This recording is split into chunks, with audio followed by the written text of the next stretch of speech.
बहुत पहले की बात है। एक गांव रामपुर में रामशरण नाम का बूढ़ा आदमी अपने बेटे आकाश के साथ रहा करता था। रामशरण के घर के सामने ही उसकी एक छोटी सी दुकान थी। उस दुकान के भरोसे ही रामशरण और उसके बेटे का गुजारा होता था। रामशरण का बेटा वो दुकान चलाता था। एक दिन रामशरण से मिलने उसका दोस्त आता है।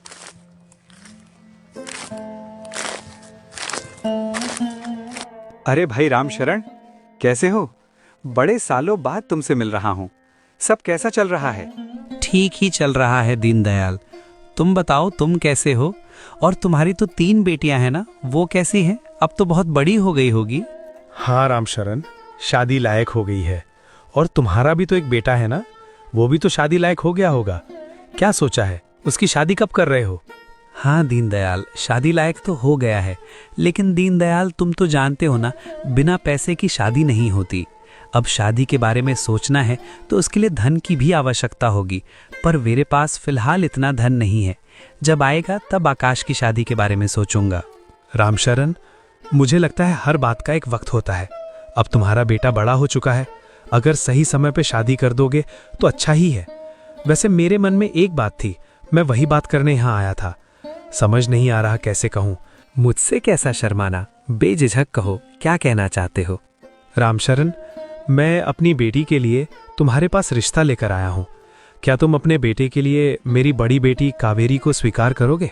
ये तो बहुत अच्छी बात है कि तुम हमारी दोस्ती रिश्ते में बदल देना चाहते हो, लेकिन दीनदयाल सचमुच मेरे पास धन की बहुत कमी है। मैं अभी आकाश की शादी नहीं कर सकता। अरे रामशरण, कैसी बातें करते हो? तुम्हारी हालत मुझे पता है, पर मेरी भी तो हालत तुम्हारी तरह है। मैं कौन सा बहुत बड़ा धनवान हूँ, मेरी भी हालत कुछ ऐसी ही है। लेकिन रामशरण, तुम मेरे बारे में भी तो सोचो। मेरी 3 बेटियां हैं और तीनों के तीनों शादी लायक हो गई हैं। अगर बड़ी बेटी को तुम स्वीकार कर लोगे तो मैं निश्चित हो जाऊंगा। फिर मुझे बड़ी बेटी की कोई चिंता नहीं होगी। फिर मैं अपनी दोनों बेटी के लिए रिश्ता देख सकूंगा। इसलिए मैं चाहता हूँ ये रिश्ता पक्का ही कर दें। और तुम चिंता क्यों करते हो? हम अभी शादी नहीं करेंगे, हम 1 साल बाद शादी करेंगे। तब तक तुम्हें भी वक्त मिल जाएगा और मुझे भी। और हाँ, 1 साल के बाद हम बहुत साधारण तरीके से शादी करेंगे, तो शादी में ज्यादा खर्च भी नहीं आएगा। अब बोलो, तुम क्या कहते हो? मैंने तो अपने मन की सारी बातें तुम्हें बता दी, तो तुम्हें ये रिश्ता मंजूर है? हाँ दीनदयाल, तुमने सही कहा। अगर हम 1 साल बाद शादी करते हैं तो सब बहुत अच्छे से हो पाएगा, हमें वक्त भी मिल जाएगा। ठीक है, मैं तैयार हूँ। हम ठीक 1 साल बाद दोनों की शादी करवा देंगे। लेकिन रामशरण, तुम एक बार अपने बेटे आकाश से भी पूछ लेते कि वो क्या कहता है। दीनदयाल, मेरा आकाश कभी मेरी बात को नहीं काटता। मैं जैसा कहूंगा वो वैसा ही करेगा। तुम उसकी चिंता मत करो, उसे भी ये रिश्ता जरूर मंजूर होगा। तब तो हम आज से दोस्त ही नहीं, समधी बन चुके हैं। मुबारक हो। दोनों बहुत खुश हो जाते हैं। और फिर जब आकाश दुकान से घर आता है, तब रामशरण उसे उसके रिश्ते की बात बताता है। तुम्हें कोई आपत्ति तो नहीं है ना बेटा? मैंने सही तो किया ना? आप कैसी बातें कर रहे हो पिताजी? भला मुझे क्या आपत्ति हो सकती है? और आप मेरे लिए जो करोगे वही मेरे लिए अच्छा होगा। मुझे आप पर पूरा भरोसा है। आप मेरे लिए सब कुछ हो। आप जैसा कहोगे मैं वैसा ही करूंगा। रामशरण ये बातें सुन बहुत खुश हो जाता है। फिर कुछ दिन ऐसे ही बीत जाते हैं। रामपुर गांव में एक साहूकार होता है जिसकी नजर रामशरण की दुकान और उसके घर पर होती है। एक दिन वो रामशरण के पास आकर बोलता है, अरे रामशरण, कुछ सोचा है? आप किसके बारे में बात कर रहे हो मक्खनलाल जी? अरे मैंने तुम्हें पिछली बार कहा था ना कि मुझे तुम्हारी दुकान और घर बेच दो, बदले में तुम्हें बहुत अच्छी रकम दूंगा। मैं उसके बारे में बात कर रहा हूँ। क्या तुम तैयार हो? मक्खनलाल जी, मैंने आपको कितनी बार कहा है, मैं अपना घर और दुकान किसी भी हालत में नहीं बेचूंगा। ये मेरे लिए सब कुछ है, मेरे जीने का सहारा है। मैं यहीं रहना चाहता हूँ। ये मेरे पिताजी की आखिरी निशानी है। यहाँ मेरी पत्नी की यादें हैं, मेरे आकाश की बचपन की यादें हैं। मैं ये जगह छोड़कर कहीं नहीं जाना चाहता। सोच लो रामशरण, मैं तुम्हें इस जगह की दुगनी रकम दूंगा। फिर तुम उस रकम से अपना दूसरा मकान बना लेना, दूसरी जमीन खरीद लेना। लेकिन ये जमीन मुझे बेच दो, तुम्हारा बहुत फायदा होगा। अरे तुम्हारे भले के लिए ही कह रहा हूं, मान जाओ। नहीं मक्खनलाल जी, दुगनी क्या, चाहे आप इस जगह के लिए मुझे 4 गुनी रकम क्यों ना दो, फिर भी मैं ये जगह किसी भी कीमत पर नहीं बेचूंगा। ठीक है भाई, अगर फिर भी तुम्हारा मन बदल जाए तो मुझे बता देना। ऐसा कहकर मक्खनलाल वहां से चला जाता है।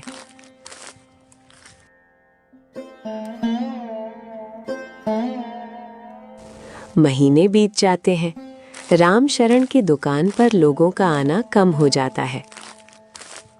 पिताजी, अब दुकान पहले जैसे नहीं चलती। पहले तो हमारा जैसे तैसे गुजारा हो जाता था, और जब हमें पैसों की ज़रूरत है तब दुकान तो पहले से भी कम चलने लगी है। हमारे वक्त तो घर का भी गुजारा नहीं हो पाता, तो हम शादी के लिए पैसे कहाँ से जमा करेंगे? ऐसा कैसे हो गया आकाश? आखिर हमारी दुकान पर लोगों का आना कम क्यों हो गया?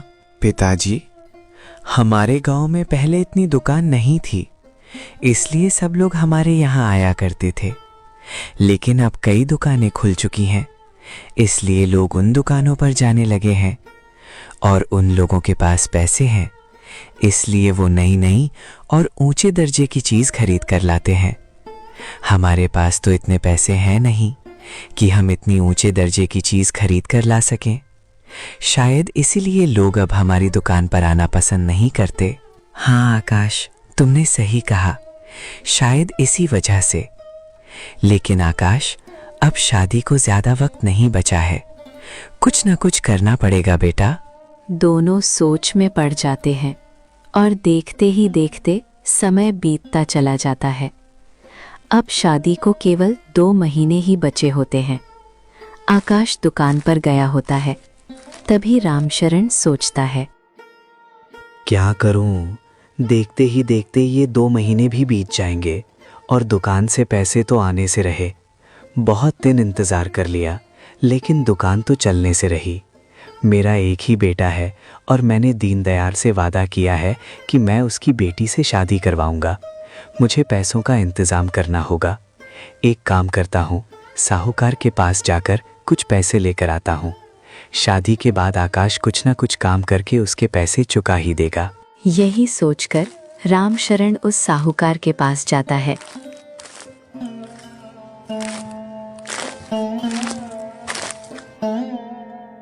और पैसे मांगता है। ठीक है, मैं तुम्हें पैसे देने के लिए तैयार हूं, लेकिन तुम मेरे पैसे लौटा दोगे, इस बात की क्या गारंटी है? बदले में तुम्हें मेरे पास कुछ ना कुछ तो गिरवी रखना ही होगा। एक काम करो, तुम अपनी दुकान के कागजात मेरे पास गिरवी रख दो, फिर मैं तुम्हें पैसे दे सकता हूँ। नहीं नहीं मक्खनलाल जी, मैं अपनी दुकान के कागजात नहीं दे सकता। अरे मैं कौन सा तुम्हारी दुकान मांग रहा हूँ, सिर्फ कागजात ही मांग रहा हूँ। और वैसे भी दुकान तो तुम्हारे नाम पर है, तो मैं कौन सा उस पर अपना हक जमा रहा हूँ। मैं तो सिर्फ भरोसे के लिए कागजात मांग रहा हूँ। जब तक तुम अपना कर्ज नहीं लौटा देते, तब तक कागजात मेरे पास रहेंगे। जैसे ही तुम्हारा कर्ज चुकता हो जाएगा, मैं तुम्हें वो कागजात लौटा दूंगा। ठीक है मक्खनलाल जी, ये हुई ना बात। अब बताओ कितने पैसों की जरूरत है?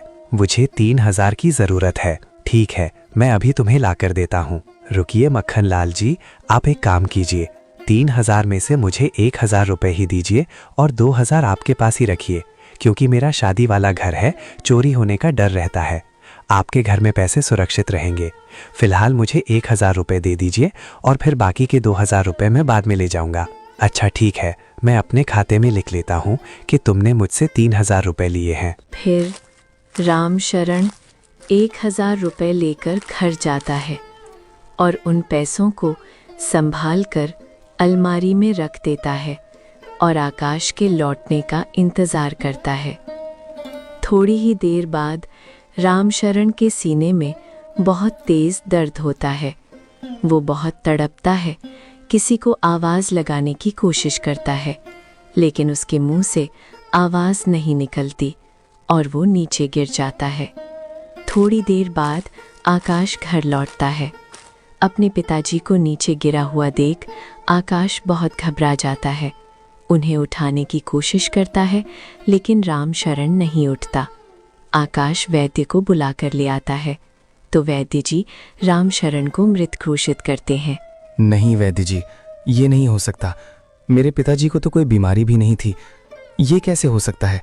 अचानक उनकी मौत कैसे हो सकती है? मैं नहीं मान सकता। आप ठीक से देखिए।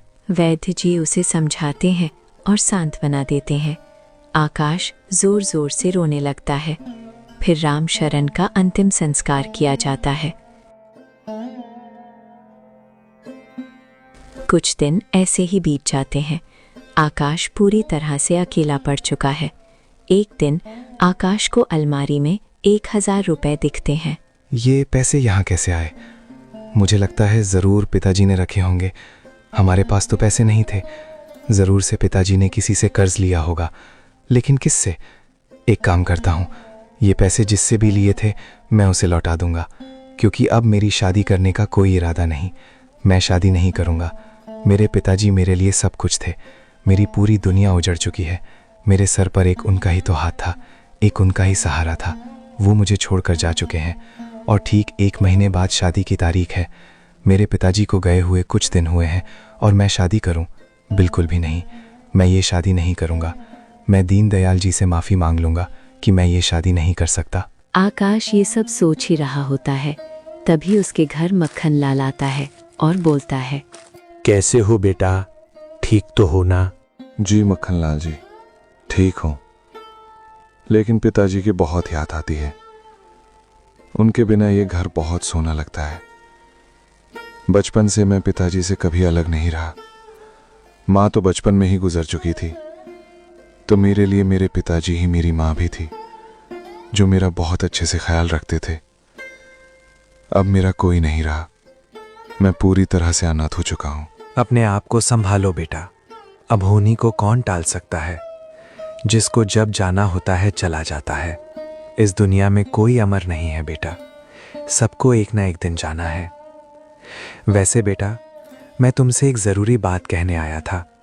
मुझे पता है कि ये समय ठीक नहीं है, लेकिन फिर भी बेटा तुम इस बारे में नहीं जानते, इसीलिए मैंने सोचा तुम्हें एक बार बता दूं। जी मक्खनलाल जी, बोलिए ना, क्या बात है? बेटा, तुम्हारे पिताजी ने तुम्हारी शादी के लिए मुझसे 5000 रुपए लिए थे। तुम्हारे पिताजी तो नहीं रहे, तुम्हें ही वो पैसे चुकाने होंगे। मैंने सोचा एक बार तुम्हें बता दूं, क्योंकि मुझे लगा शायद तुम्हें पता ना हो, इसीलिए। तुम्हारे पिताजी ने इस बारे में तुमसे कहा तो होगा ना? ये अब क्या कह रहे हैं मक्खनलाल जी? पिताजी ने तो इस बारे में मुझे कुछ नहीं बताया, लेकिन हाँ, मुझे अलमारी में 1000 रुपए मिले थे। शायद वो आपके ही थे। लेकिन फिर बाकी के पैसे कहाँ गए? अगर मेरे पिताजी ने आपसे 5000 लिए थे, तो अलमारी में सिर्फ 1000 रुपए ही क्यों हैं? और पिताजी ने इतनी बड़ी रकम क्यों ली, वो तो मैं नहीं जानता बेटा। लेकिन वो मेरे पास आए थे और उन्होंने कहा था कि तुम्हारी शादी के लिए चाहिए। अब तुम कह रहे हो कि अलमारी में 1000 रुपए थे। अब बाकी के पैसे वो तो तुम्हारे पिताजी ही जानते होंगे कि उन्होंने किसको दिए। शायद उन पर कोई और भी कर्ज रहा होगा, इसके लिए मांगे हों, या फिर उन्होंने शादी के लिए खर्च कर दिए हों। अब ये तो तुम ही जानो और तुम्हारे पिताजी ही जाने, लेकिन मैं बस इतना चाहता हूँ कि तुम मेरे वो पैसे लौटा देना। आकाश ये सब सुन बहुत चिंता में पड़ जाता है और मक्खनलाल से कहता है, जी मक्खनलाल जी, मुझे कुछ समय दे दीजिए, मैं आपके पैसे लौटा दूंगा। फिलहाल तो मेरे पास ये 1000 रुपये हैं। आप एक काम कीजिए, ये 1000 रुपये ले लीजिए, बचे 4000 रुपये मैं आपको काम करके लौटा दूंगा। अरे नहीं नहीं बेटा, ये पैसे तुम अपनी शादी के लिए रखो। तुम्हारी तो अगले महीने में शादी है ना, ये मुझे अभी लौटाने की कोई जरूरत नहीं है। तुम शादी के बाद मुझे मेरे सारे पैसे लौटा देना। नहीं मक्खनलाल जी, मैं अब शादी नहीं करना चाहता, तो मुझे इस 1000 की भी कोई जरूरत नहीं है। आप ये ले लीजिए। अरे ऐसा मत करो बेटा, तुम्हारा फैसला गलत है। तुम्हें शादी कर लेनी चाहिए। सोचो उस लड़की का क्या होगा। शादी को बस महीना बचा है। अगर तुम ये शादी तोड़ोगे तो उस लड़की की भी बहुत बदनामी होगी। और वैसे भी बेटा, तुम्हारे पिताजी तो नहीं रहे, लेकिन उन्होंने तुम्हारी शादी अपनी मर्जी से तय की थी। उनकी तो ये आखिरी इच्छा थी, तो तुम्हें शादी जरूर करनी चाहिए, नहीं तो उनकी आत्मा को शांति नहीं मिलेगी। और तुम ही सोचो, अगर तुमने ये शादी तोड़ दी तो तुमसे और कौन शादी करेगा? और तुम्हारी उम्र भी तो हो चली है। एक बार उम्र चली गई तो शादी में बहुत मुश्किलें आएंगी। तुम्हारे पिताजी की आखिरी इच्छा समझकर ये शादी कर लो। बेटा मेरी बात मान लो। वैसे भी अब तुम बहुत अकेले पड़ चुके, तुम्हें तुम्हारी जीवन साथी का सहारा मिल जाएगा। जी मक्खनलाल जी, शायद आप सही कह रहे हैं। मेरे पिताजी की भी यही इच्छा थी कि उनके दोस्त की बेटी से मेरी शादी हो। मैं उनकी आखिरी इच्छा जरूर पूरी करूंगा, नहीं तो पिताजी मुझसे नाराज हो जाएंगे। आपका बहुत बहुत धन्यवाद।